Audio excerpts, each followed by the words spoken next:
begin by adding my voice to the appeal by the Executive Secretary for maximum effort to progress the work that lies ahead of us at this session.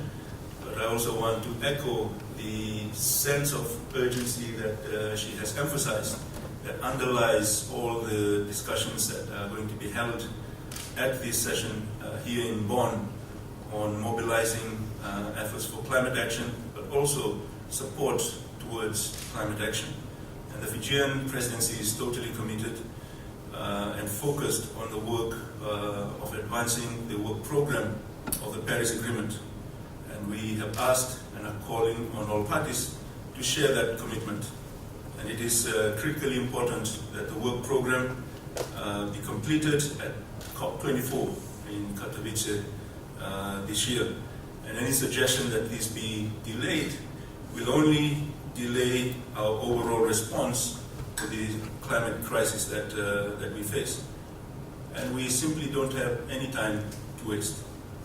We have said all along that Fiji intends to bring maximum ambition and maximum momentum into this process. And that will be and remains our guiding principle for these next 2 weeks, and of course beyond this.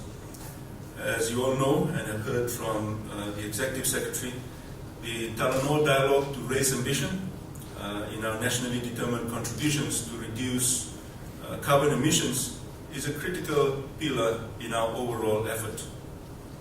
And this dialogue is based on the Pacific model of decision-making through storytelling and consensus building. And I am delighted to say that the global community is responding positively. And we have heard that in the consultations that we have undertaken so far.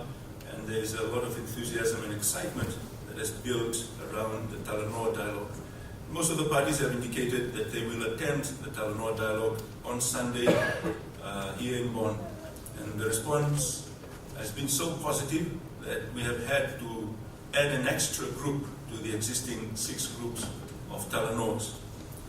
Talanoa has already become part of the language and structure of international climate diplomacy, and Fiji is convinced that it is a model that can achieve genuine results. We are also placing the utmost importance on the Suva Expert Dialogue on Loss and Damage, as it is a means of addressing the needs of climate vulnerable everywhere. And finally, we are encouraged by the number of countries that have ratified the Kyoto Protocol, and we've heard that from the remarks of the Executive Secretary. But we are equally aware that we need more countries to ratify it, and I urge those countries that are remaining and have yet to do so to ratify it as a priority.